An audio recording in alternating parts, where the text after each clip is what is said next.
యేసుక్రీస్తు నామములో మీ అందరికీ వందనాలు. దేవుని మహాకృపను బట్టి మరి యేసుక్రీస్తు ప్రభు మనందరి జీవితాల్లో మరొక దినాన్ని పొడిగించినందుకు యేసుక్రీస్తు ప్రభువుని స్తుతింపబద్ధులమై ఉన్నాము.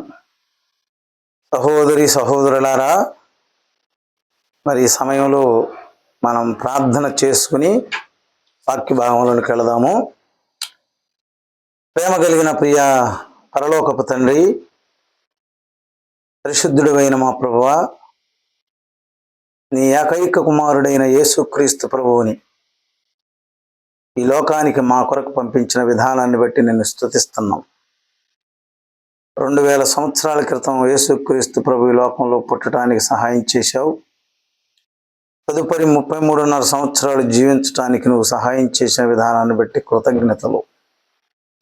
ప్రభు, మా కొరకు బలిగాను అర్పణగాను నీ కుమారుణ్ణి నాయన చేసినందుకు నిన్ను స్తుతిస్తున్నాం ప్రభువా. ఈ యొక్క సమయంలో యేసుక్రీస్తు ప్రభువును బట్టి ఇదిగో నీ బిడ్డలముగాను నీ కుమారులుగాను కుమార్తెలుగా మమ్మల్ని క్రీస్తు ద్వారా చేసుకున్నందుకు నిన్ను మేము స్తుతిస్తున్నాం. పరిశుద్ధుడవు, పాపం లేనివాడివైన నీవు మానవుడిగా వచ్చావు ప్రభువా. కాబట్టి మేము నిన్ను ఘనపరచుటకు, నిన్ను మహింపరచుటకు, నిన్ను స్తుతించుటకు, నీ నామాన్ని హెచ్చించుటకు ప్రభువా, ఈ లోకంలో నీ నామమును గురించి ప్రచురణ చేయుటకు నువ్వు మాకు కల్పిస్తున్నటువంటి సమయాన్ని బట్టి కృతజ్ఞతలు. ఇదిగో ప్రభువా, వాక్య భాగంలోనికి మేము వెళ్ళుచుండగా నీ పరిశుద్ధ గ్రంథంలో నుండి మా అందరితో నీ యొక్క మాటలను మాట్లాడి మహిమ ఘనత నువ్వే పొందమని మా విమోచకుడు ప్రాణప్రియుడు త్వరలో రానయ్యున్న యేసుక్రీస్తు ప్రభు నామములో చేరి ప్రార్థించి వేడుకుంటున్నాము తండ్రి, ఆమేన్. ప్రియా సహోదరి సహోదరులారా, మరి ఈ సమయంలో మనం వాక్యాన్ని చదువుకుందాం. ఆదికాండంలో మనం మరి 11వ అధ్యాయము మరి మొదట వచ్చినలో కిందటి వీడియోలో మనం భూమి మీద భాషల గురించి మనం మాట్లాడుకున్నాం.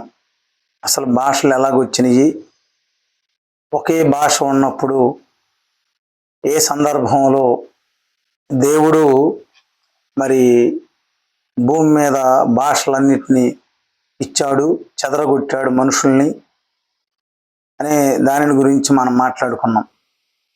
మరి ఆ భూమి మీద ఒకే భాష ఉన్న టైంలో మరి వాళ్ళు బాబ్రేలు గోపురం కడుతూ మరి భూమి మీద తారుమారు చేశాడు, భాషను తారుమారు చేశాడు. ఒకళ్ళ భాష ఒకళ్ళకి అర్థం కాకుండా దేవుడు చేశాడు. చేయటమే కాదు, భూమి అంతటా చెదరగొట్టాడు మనుషుల్ని దేవుడు. ప్రపంచం అంతటా చెదరగొట్టాడు దేవుడు. కాబట్టి మరి భాషలు ఇచ్చింది దేవుడేను అని మాట్లాడుకున్నాం. మరి నోవాహు కుమారులు ముగ్గురు, ఆ ముగ్గురు సంతానమే ఈ భూమి మీద ప్రజలు. మరి యాపేతు సంతానము, హాము సంతానము, షేము సంతానము. షేము, హాము, యాపేతు ఈ ముగ్గురు అన్నదమ్ములు. షేము పెద్దవాడు, యాపేతు రెండోవాడు, హాము రెండోవాడు, యాపేతు మూడోవాడు. ఈ ముగ్గురు సంతానమే ఇప్పుడు భూమి మీద ఉన్న ప్రజలు. మరి ఎన్ని భాషలు మాట్లాడినా, ఎన్ని దేశాలలో నివాసం చేసినా ఈ ముగ్గురు సంతానమే భూమి మీద ప్రజలు. మరి ఈ ముగ్గురులో దేవుడు ఏ సంతానాన్ని ఏర్పాటు చేసుకున్నాడు, అలాగే దేవుని మాట ఏ సంతానం ప్రజలు అన్నారు అనే దాని గురించి మనం మాట్లాడుకున్నాం. మరి నోవాహుకి పెద్దవాడైన షేము వంశావళిలో మరి నాహోరు అనేటువంటి ఒక ఆయన వస్తాడు, ఒక ఆయన పుడతాడు. షేము నుంచి నాహోరు వరకు 7 తరములు. ఈ యొక్క 7వ తరము నాహోరుని గురించి మనం చదువుకున్నాం. ఎందుకంటే ఈ ముందున్న తరముల గురించి మనం చదువుకోవాలన్నా చెప్పుకోవాలన్నా వాళ్ళు 100 సంవత్సరాలు బతికారు. కాబట్టి వాళ్ళ గురించి 100 సంవత్సరాలు బతికేరని, పిల్లల్ని కన్నారని రాయబడింది. ఇక్కడ నాహోరు కానుంచి ఎలాగ దేవుడు ఆ సంతానంలో ఉన్నటువంటి బిడ్డలను ఏర్పాటు చేసుకున్నాడు రాయబడింది. కాబట్టి నాహోరు కానుంచి మనం చదువుకున్నాం. 11వ అధ్యాయం ఆదికాండం 24 నుండి చదువుకున్నాం. నాహోరు 29 ఏండ్లు బ్రతికి తెరాహును కనెను. నాహోరు తెరాహును కనిన తర్వాత 119 ఏండ్లు బతికి కుమారులను కుమార్తెలను కనెను. తెరాహు 70 ఏండ్లు బ్రతికి అబ్రహామును, నాహోరును, హారానును కనెను. ఇక్కడ తర్వాత 20 ఏళ్ళు చూసుకున్నప్పుడు తెరాహు వంశావళి. తెరాహు అబ్రహాము, నాహోరును, హేరాను కనెను. హేరాను లోతును కనెను. హేరాను తాను పుట్టిన దేశమందలి కల్దీయులను ఊరును పట్నంలో తన తండ్రి అయిన తెరహ కంటే ముందుగా మృతి పొందెను. అబ్రహామును నాహోరును వివాహం చేసుకొనిరి. అబ్రహాం భార్య పేరు శారయి, నాహోరు భార్య పేరు మిల్కా. ఆమె మిల్కాకును ఇసాకునుకును తండ్రి అయిన హేరాను కుమార్తె. శారయి గొడ్రాలై ఉండెను, ఆమెకు సంతానము లేదు. తెరాహు తన కుమారుడుగు అబ్రామును, తన కుమారుని కుమారుడగు అనగా హేరాను కుమారుడగు లోతును తన కుమారుడగు అబ్రామును భార్య అయిన శారయిని అను తన కోడల్ని తీసుకొని కానానుకు వెళ్ళుటకు కల్దీయులను ఊరును పట్టణంలో నుండి వారితో కూడా బయలుదేరి హారాను మటుకు వచ్చి అక్కడ నివసించరి. తెరాహు బ్రతికిన దినములు 200 ఏండ్లు. తెరాహు హారానులో మృతి పొందెను. ఇక్కడ సహోదరులారా, ఇక్కడ బైబిల్లో చిన్న మిస్టేక్, అంటే ఒత్తులు సంబంధించినటువంటి మిస్టేక్ ఉంది. నేను కూడా అట్టగా చదవాల్సి వచ్చింది, నన్ను క్షమించండి. మీరు ఈ వంశావళి గురించి ఆదికాండము 11వ అధ్యాయంలో మొత్తం మీరు చదువుకోండి క్లారిటీగా. మరి ఇక్కడ మనం ఈ వంశావళి గురించి మనం చూసుకుంటున్నాం. ఎట్లాగంటే నోవాహు 3 కుమారులు, భూమి అందంతా వాళ్ళే వ్యాపించారు. దేవుడే భాషలు మాట్లాడి తీసుకెళ్లి వాళ్ళందరినీ వ్యాపింపజేశాడు, భూమిని చెదరగొట్టాడు. అయితే ఒక వంశావళిలో నుండి, షేము వంశావళిలో నుండి ఇక్కడ అబ్రాహాము ఏర్పాటు చేసుకుంటున్నాడు. ఇక్కడ వీళ్ళది కల్దీయుల దేశం. వీళ్ళు కల్దీయుల దేశంలోను, కల్దీయుల పట్టణంలో నివాసం చేస్తున్నారు. అంటే ఇప్పుడు ఉన్నటువంటి ఊర్ల పేర్లు మనం చూసుకున్నప్పుడు ఇరాన్, ఇరాకు ఆ ప్రాంతాలు, అక్కడ నివాసం చేస్తాడు. ఎందుకంటే దేవుడే అక్కడ నుండి చెదరగొట్టాడు మనుషుల్ని. అక్కడ బాబేలు గోపురం దగ్గర చెదరగొట్టాడు, భూమి అంతటను వ్యాపింపజేశాడు దేవుడే. అక్కడ నుంచి దేవుడు పిలుస్తున్నాడు. ఇక్కడ 12వ అధ్యాయము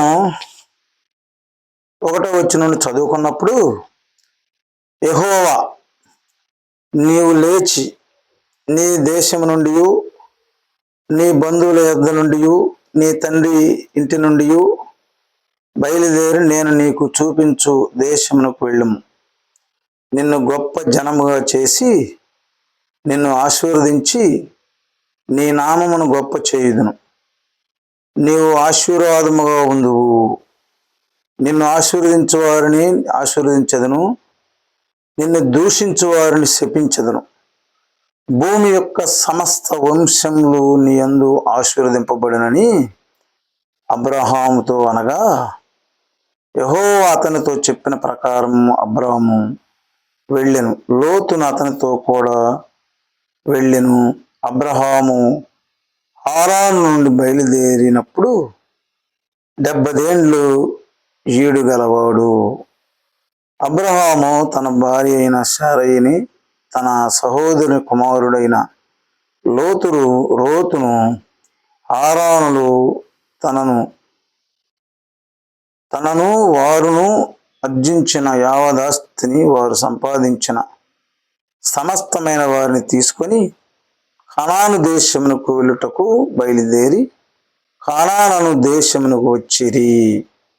అప్పుడు అబ్రహాము షేకెమునందలి ఒక స్థలము దాకా ఆ దేశము సంచారం చేసి మేరే దగ్గరనున్న సింధూర వృక్షము వద్దకు చేరిను.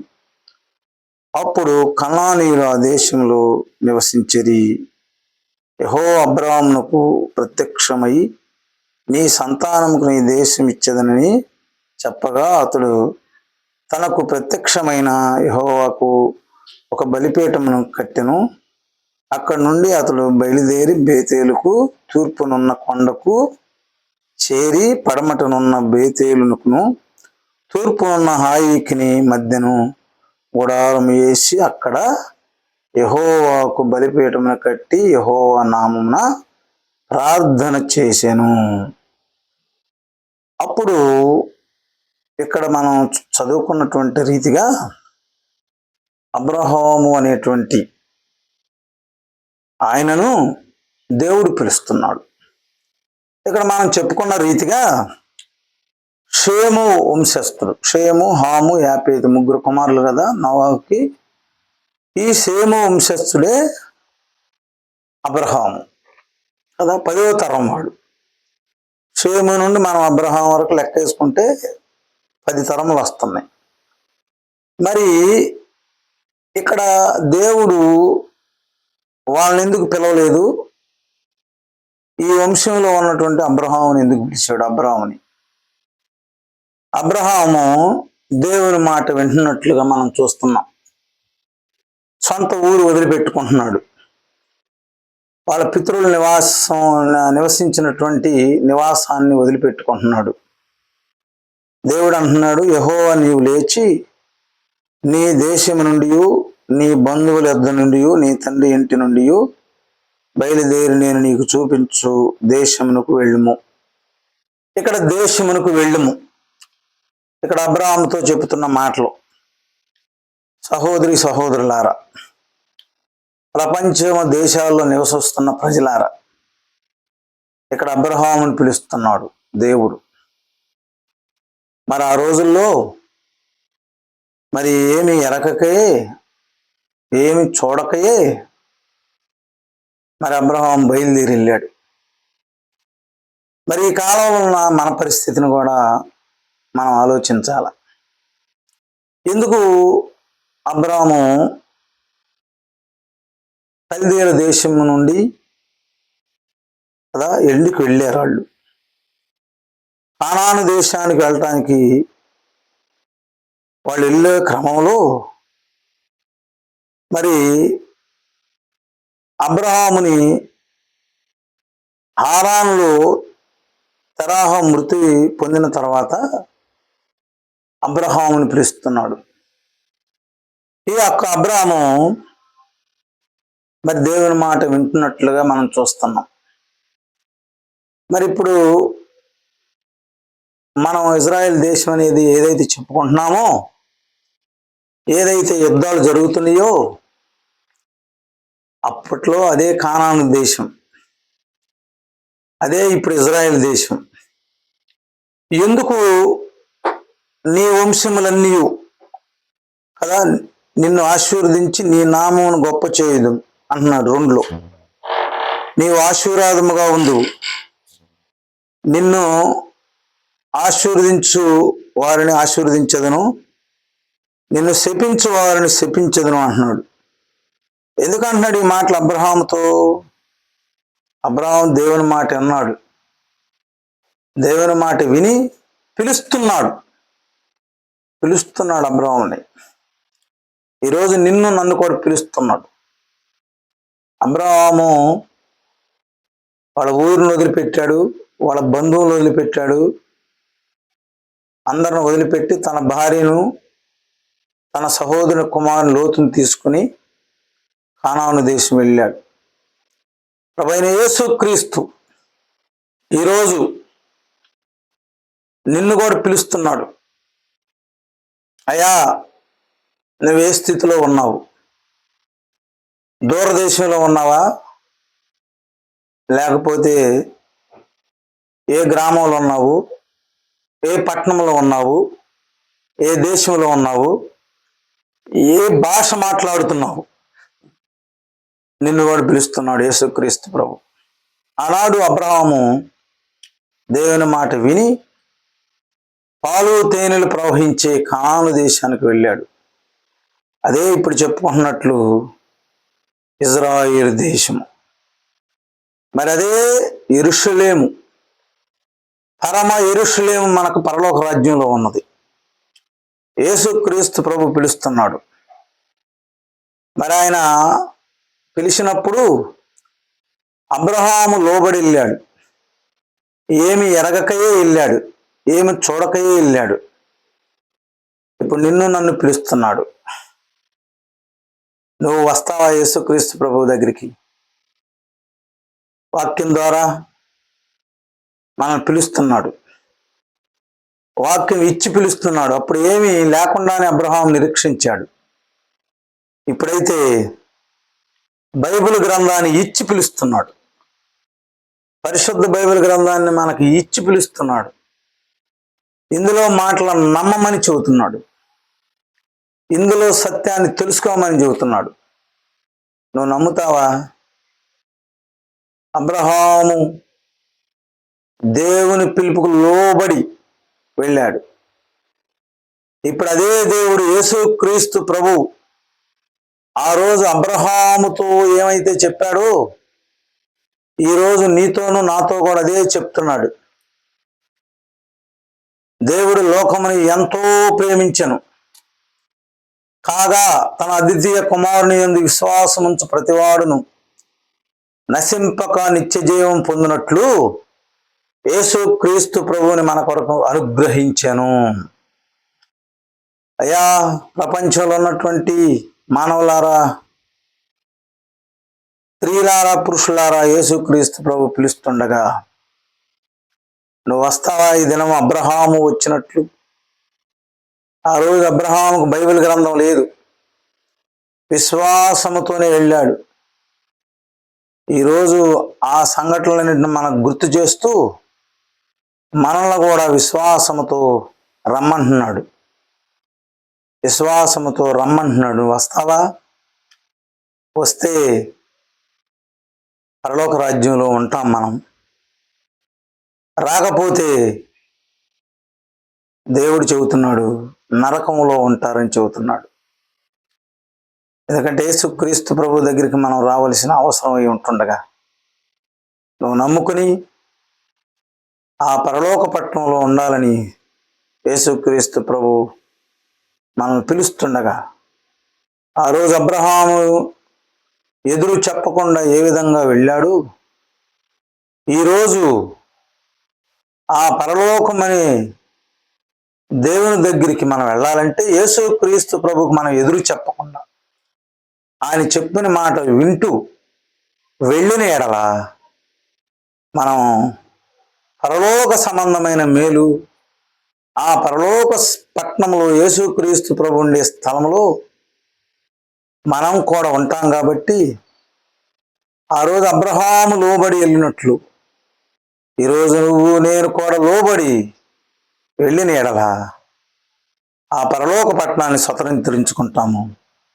లేకపోతే నరకములో ఉంటాము. గనుక మరి ఈ మాటలను మీరు ఆలోచించేసి మరి ప్రభువైన యేసుక్రీస్తు యొద్దకు వచ్చి రక్షణ మారు మనసు పొంది బాప్తీసం పొందాలన్న ఆశ నా ప్రార్థన. ఈ మాటలను యేసుక్రీస్తు ప్రభు మనందరి కొరకు దీవించి ఆశీర్వదించునుగాక. ఆమేన్. మీ అందరికీ వందనాలు.